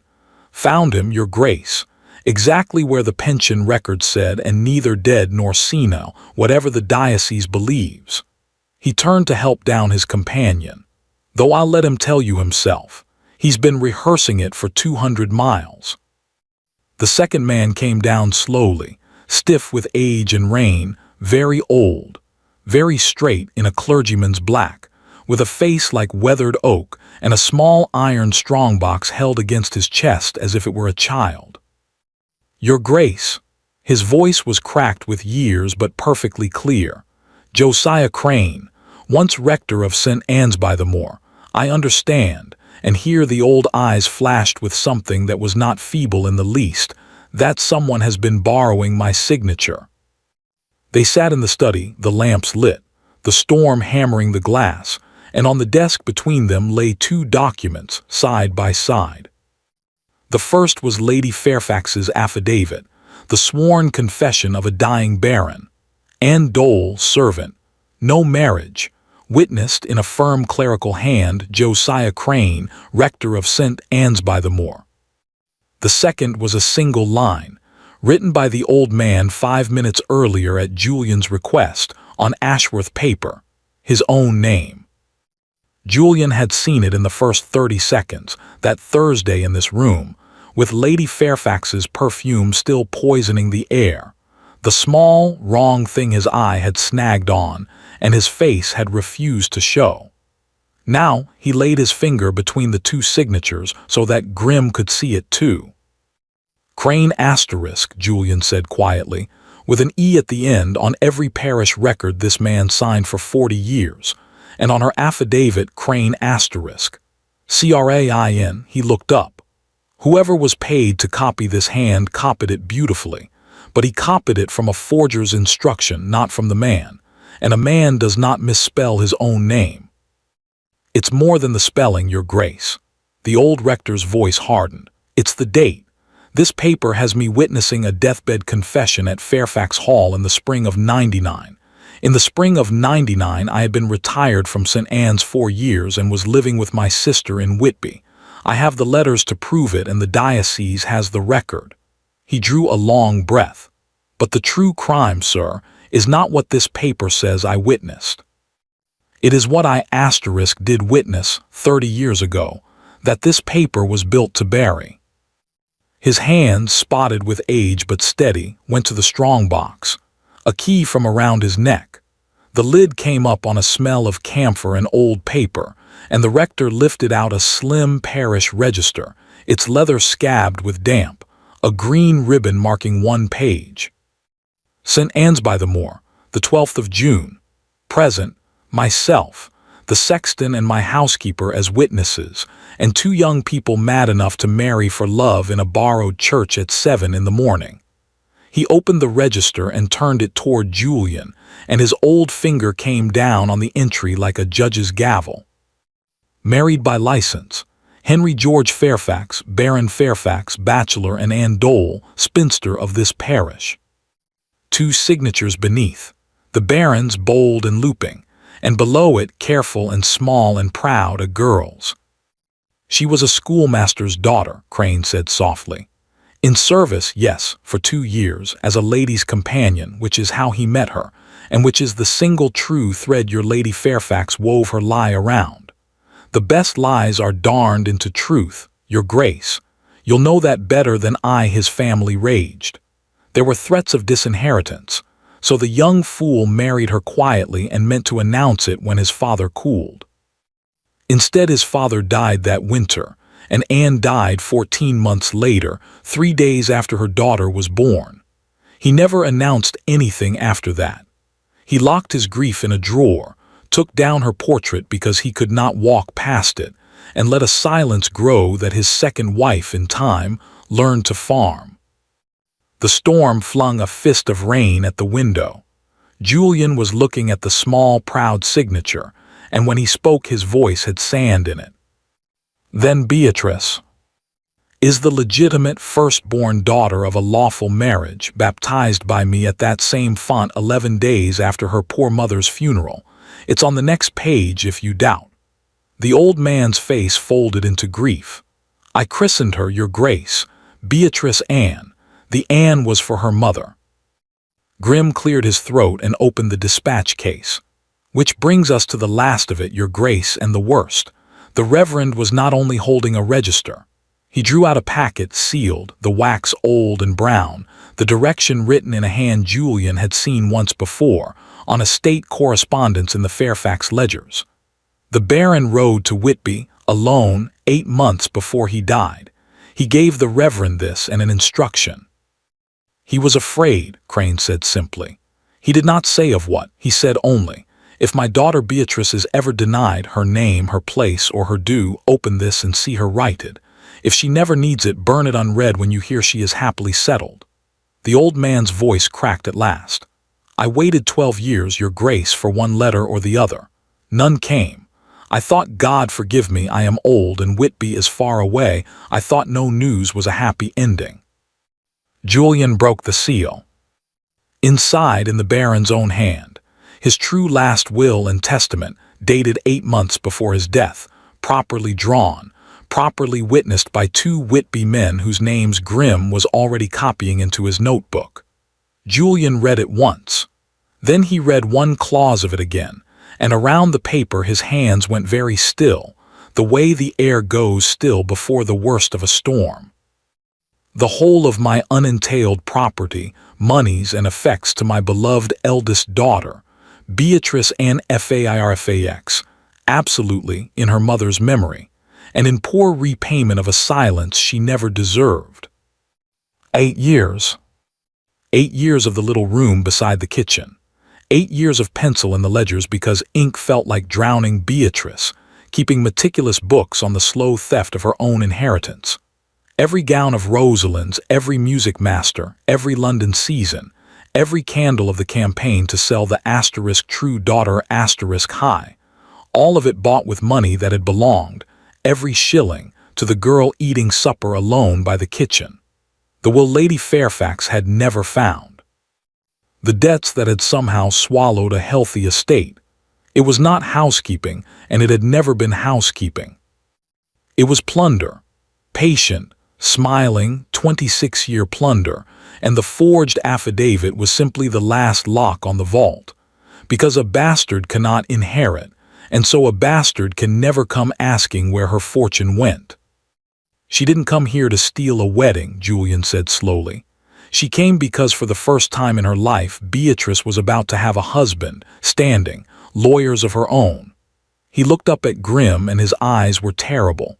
"A duchess can ask questions a poor relation cannot. The marriage was never the threat. I was never the threat. The threat was Beatrice seen at last." He was already rising, already reaching for the bell to wake the house. "She has played this against the wrong man by 3 days. And at 8 o'clock this morning I am going to walk into the blue drawing room and—" The study door opened without a knock. Rosalind stood in it. She was in her nightgown with a shawl dragged round her, her golden hair down and wild, her face the color of the paper on the desk. And she had clearly been standing in the corridor long enough to hear, because she was looking at the register, and the will, and the old clergyman, with the eyes of a person watching their own house burn. "It's true then," she said, "all of it. I used to tell myself I'd imagined." She stopped, swallowed, started again, and her voice came out stripped of every bell-like note it had ever performed. "There's a red dispatch box, under the floorboard beneath her bed here, and at home it travels with her. I saw inside it once when I was 15. Papers and a man's letters from York, a man who copies old hands, Mama called him, and she laughed when she said it, and then she saw me in the doorway and she—" Rosalind's hand went briefly to her own cheek, an old unconscious gesture, and Julian understood in one flash of pity exactly how the toast of the season had been trained. "I never looked again. I never asked again. It was easier being the one she loved. You can't imagine how easy she makes it being the one she—" "Rosalind," Julian's voice was quiet, "why are you telling me this at 3 in the morning?" And Rosalind Fairfax, the beauty, the prize, the true daughter, looked at him with her chin trembling exactly as it had in the hall on the first day, except that this time there was nothing artful in it at all. "Because Beatrice is gone," she said. "She went out through the orchard at dinner time in the rain with the old carpet bag. I watched her from the window and I didn't call out. I've been standing at that window for 6 hours trying to become the kind of person who calls out." Her voice broke. "Her room's empty. There's a book on the bed and a letter, and you'd better come. And your grace, when you find her—" The last words came out in pieces. "Tell her the dress, the blue dress. It wasn't the maid's." The note said, "Do not follow." Julian read it once, standing over the bed where Robinson Crusoe lay squared beneath 12 years of his own handwriting. Every debt returned, every account closed, a whole life balanced to zero and signed off in one small upright line. Then he put the note in his breast pocket, next to where the letter used to live, and went down the stairs 3 at a time, shouting for his horse. Grim appeared in the hall below, aghast, the will still in his hand. "Your Grace, the storm, the roads are rivers, it can wait till first light." She thinks she's nothing again. Julian was already through the doors, into the roar of it, rain like shot against his shoulders, the stable boy running ahead with a lantern. She spent one night believing it. She's not spending two. He swung up into the saddle of the fastest horse he owned, wheeled it toward the gates, and put his heels down. 3 miles away, in a narrow room above the Rose and Crown, Beatrice Fairfax sat awake in the dark, listening to the storm and to something else beneath it growing. Hoofbeats. One rider coming fast. The knock came a little before 4 in the morning, and it was not loud. That was the strange thing, Beatrice thought, standing barefoot on the cold boards with her heart slamming. She had heard the horse come up the village street at a gallop, heard it clatter into the inn yard, heard boots on the stairs taking them 2 at a time. And then, at her door, 3 knocks, quiet as a question. Beatrice. His voice was ruined with rain and hard riding and gentler than she had ever heard it. "I've read your note. I'm not here to argue with it. You wrote that 1 minute was the last thing you would ever refuse me, and I find I never collected. I've come for my minute. Then if you open this door and tell me to ride home, I'll go, and the carriage and every penny you'll ever need will follow you wherever you choose, and no one will trouble you again. But the minute is mine. You put it in writing." Despite everything, the hollowed-out night, the ruin of it all, Beatrice heard herself make a sound that was half sob and half laugh. A bookkeeper to the last. He's calling in the debt. She opened the door. He was drenched to the bone, mud to the thigh, steam rising off him in the candlelight, and he had never in his life looked less like a duke or more like the boy in the cottage. He did not reach for her. He did not cross the threshold. He stood in the narrow hallway of the Rose and Crown, holding his hat in both hands like a farmer come courting, and he spent his minute like this. "Your mother's name was Anne. She was a schoolmaster's daughter, and your father married her lawfully in a stone church on the moors at 7 o'clock on a June morning because they couldn't wait and didn't care. The man who married them is sitting in my study drinking hot brandy at this moment, very much alive, very much furious, and he has the register with him. Your mother signed it in her own hand, small letters, proud. You were christened at the same font, Beatrice Anne. The Anne was for her." His voice dropped. "You are not what that paper says. You never were. The paper is forged, Beatrice, and I can prove it in any court in England. The forger misspelled the name of the witness, and the witness is alive to say so." Beatrice had backed up until the bed caught her knees and sat down without meaning to. "The portrait," she whispered. He took down the portrait. Because he couldn't walk past it, grief, Beatrice, not shame, it was never shame. He took one breath, and she saw him decide to give her the rest, all of it in daylight together as he had promised. "There's more, and it's harder. Your father made a second will before he died. He was afraid of what he never said, but I think we both may guess, and he lodged it 200 miles away with the only man he trusted. Everything he owned outright he left to you. To my beloved eldest daughter in her mother's memory. Those are his words. It was never found because she made sure it was never looked for, and every shilling of it, every gown, every season, every candle in that house for 8 years, his jaw worked, was yours. You were not the poor relation, Beatrice. You were the heiress. They didn't hide you because you were worthless. They hid you because you were *owed*. The candle stub fluttered. Somewhere below, the inn clock struck the quarter hour. "My minute's up," Julian said quietly. Beatrice sat very still on the edge of the narrow bed, in the first room she had ever paid for, and felt her whole life turn over, every locked door, every supper by the kitchen, every bless her, never intended for display, turning over like a ledger page, showing at last the entries that had been hidden on the other side.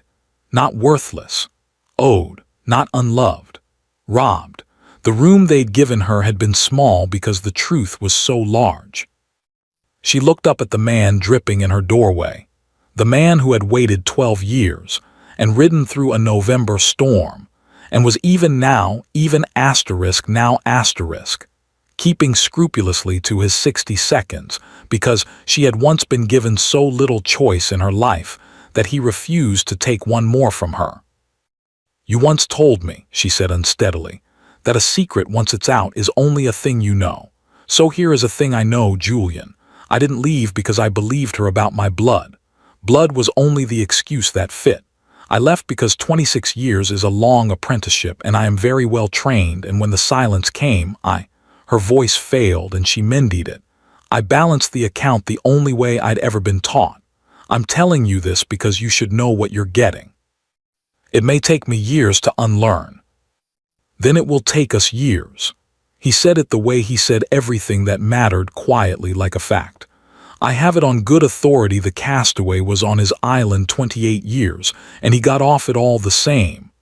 And then, at last, he held out his hand, palm up, open, asking, "Come home, Beatrice, not to be rescued, to collect." Outside, without either of them noticing, the rain had begun to ease. The blue drawing room, 9 o'clock the same morning. Lady Fairfax had dressed for victory. She had heard the Duke ride out in the night and return at dawn with the girl, a scene, no doubt, tears in the rain, very affecting, and it changed nothing. Sentiment never changed arithmetic. Her deadline stood. She poured herself tea and was arranging her opening sentence when the doors opened and the arithmetic walked in. Julian first, with Beatrice on his arm in the blue silk gown, double-stitched, unmistakable, which was irritating. Then a thin man in black with a dispatch case.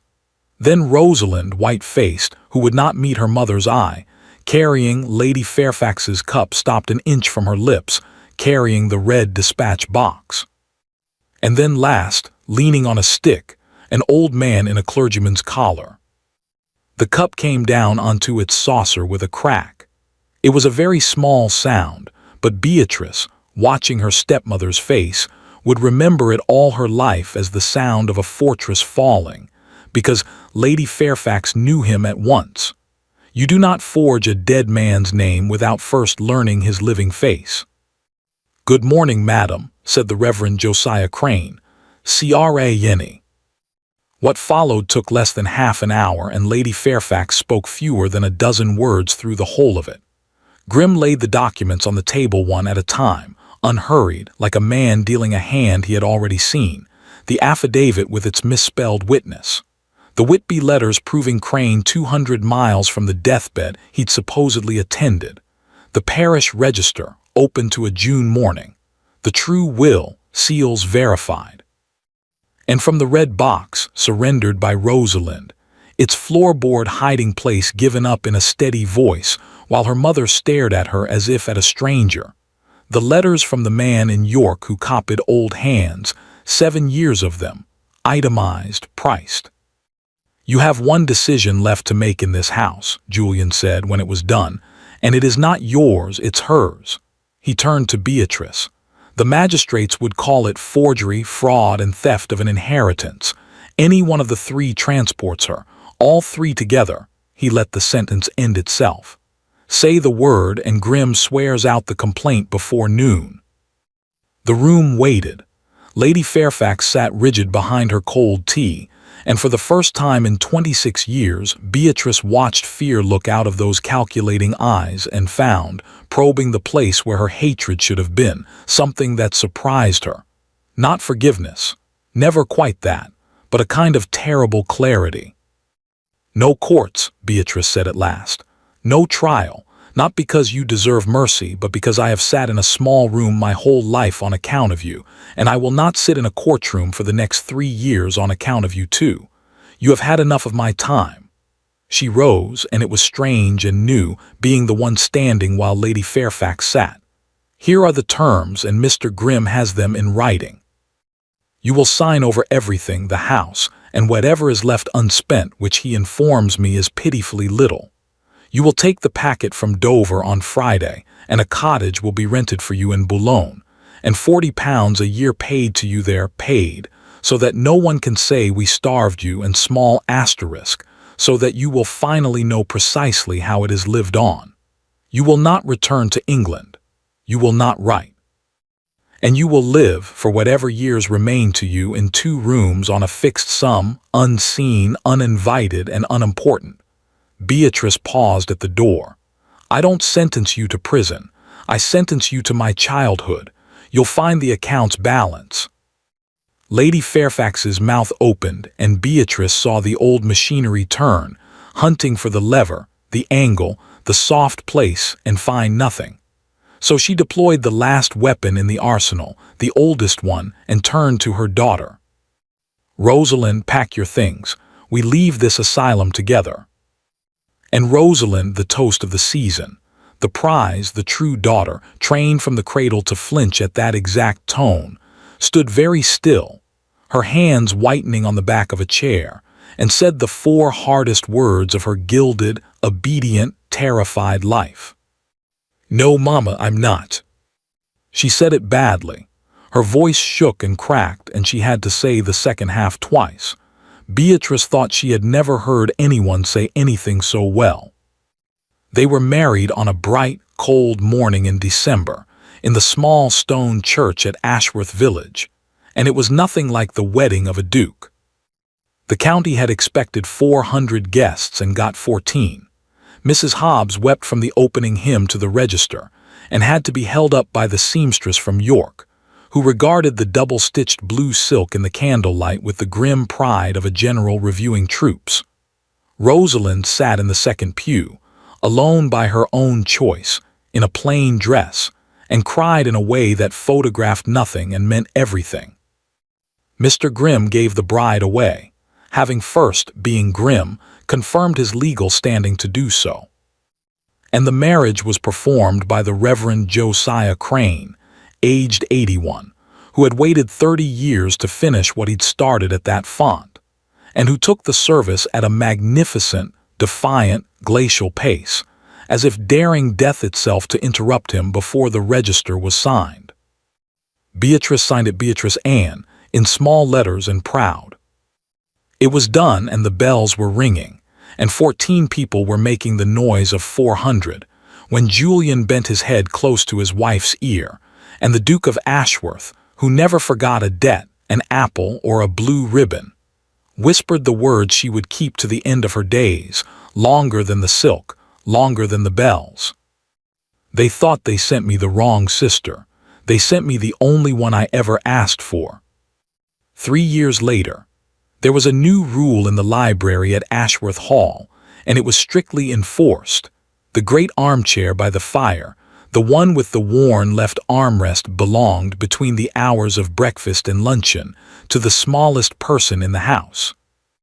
The smallest person in the house was 2.5 years old, had her father's gray eyes and her mother's dark hair, and was named Anne. She could not read, of course. This did not stop her. She sat in the enormous chair with an enormous book open across her lap. It was nearly always the same book, the old one with the soft cover, which she was permitted to hold only with washed hands, and she turned the pages with tremendous care and told the story out loud to the fire, and the dog, and anyone else fortunate enough to be present. The story changed daily. The book did not. Her father claimed she had inherited the family library. Her mother said she had merely inherited the family habit of talking to strangers through windows. On this particular morning, a bright, cold one in early December, 3 years almost to the day since a wedding of 14 guests had outsung 400, the Duchess of Ashworth sat at the long table beneath the library window, doing the estate accounts. She did them in ink now. It was a small thing.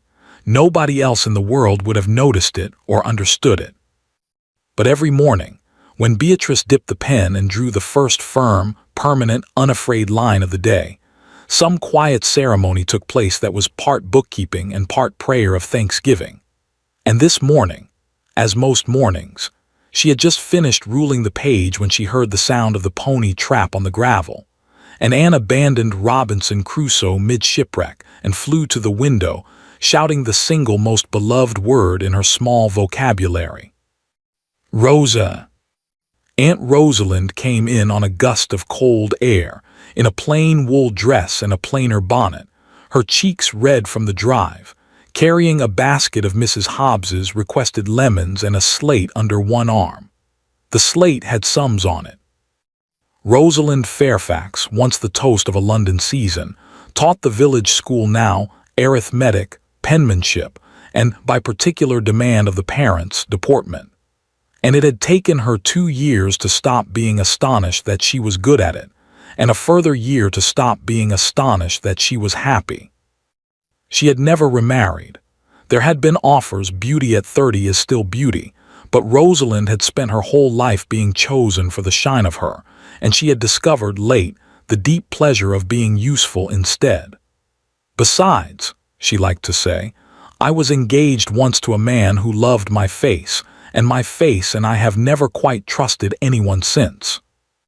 She scooped up her niece, kissed her, admired 6 imaginary chapters of Robinson Crusoe in a single breathless summary, and had just set the child down when she saw the letter lying on the corner of Beatrice's table.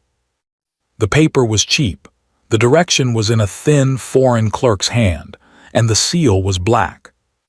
The room went quiet in the particular way it did perhaps twice a year, when the post came from France. When, Rosalind said. Tuesday last, in her sleep the landlady writes. There was no illness, no, Beatrice paused, no warning.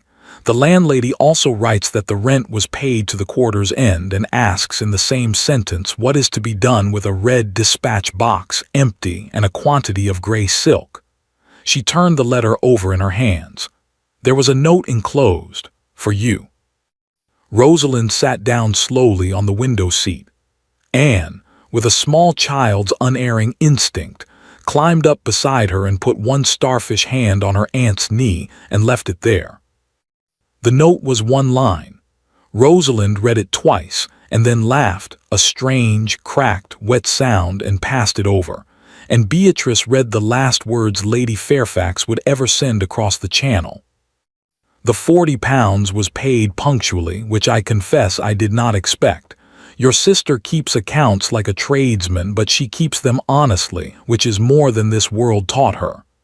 F***. That's it, Rosalind said. That's the whole of it. No goodbye. No, she gestured helplessly at 29 years of things a mother might have said. Do you know, I think that's the nearest she ever came in her life to an apology. One line of grudging bookkeeping. It's the nearest she ever came to the truth, Beatrice said quietly, so I intend to keep it. They sat with it a while, the 2 sisters in the bright cold light, the wrong one and the true one, the hidden one and the shown one, the 2 halves of one woman's long campaign, and it was Rosalind who finally broke. The way she'd been trying not to break for 3 years, ever since a night at a window with her hand pressed to the glass. I have to say it. You've never let me say it. Every time I begin, you pour tea at me. Beatrice, it's a form of violence, and she's gone now, and if I don't say it today, I never shall. Her hands were shaking, her voice was not. I knew, not everything, but enough, always *enough. I knew about the box under the floor. I knew the dress was scissors and not maids. I stood at a window and watched you walk into the rain, and I chose to be the daughter it was easier to be. And you, her voice finally went, you gave me an income and a pew at your wedding and your child, and in 3 years you have never once asked me to account for it. Why? I've needed to know why since the morning you stood in that drawing room. You made her balance the books. Why have you never made me? Little Anne looked up, worried by the tears, and Beatrice crossed the room and sat down on the other side of her, so that the child was harbored between them, and looked at her sister over the small dark head. Because you came to the door, she said. Rosalind stared at her. That's the whole of the answer, Rosa. That night at 3 in the morning, you came to the door and you knocked. It took you 6 hours at that window and you came. She never came. Not in 26 years, not with a black seal, not in one line of grudging bookkeeping. She never once arrived at any door in her life except to take something on the other side of it. Beatrice reached across their niece's head and took her sister's cold hand. You arrived as the wrong person that first day in your dove-gray traveling dress, with your chin at the correct angle. Oh, I wanted to slam every door in the county. And then you spent 3 years becoming the person who knocks. In this house, nobody is turned away for having arrived once upon a time as the wrong person. If we held to that rule, and here the Duchess of Ashworth smiled, they'd have had to turn away the bride. The library door opened. Julian came in with the cold still on his coat, took in the black seal, the wet faces, and the barricade of small daughter between them, and being the man he was, said nothing at all. He simply crossed to the fire, added a log, and settled into the second armchair to wait, in the particular listening silence Beatrice had loved before she'd known his name. It was Anne who mended the morning. She wriggled down from the window seat, retrieved the great soft-covered book from the great chair, hauled it into her father's lap, climbed up after it, opened it to no page in particular, and announced, with the gravity of a bishop, "Now the man is on the island, and he is very sad, because he thinks nobody is coming." "A dreadful situation," said the Duke. "What happens to him?" "Somebody comes," said Anne, turning pages. "But it takes long time, because the sea is very big and the island is very small, but they still find it." "How?" asked her aunt from the window seat. Anne considered the question with enormous seriousness, looking from her aunt to her mother to the fire. "They just keep looking," she said at last, "until the island turns into a home."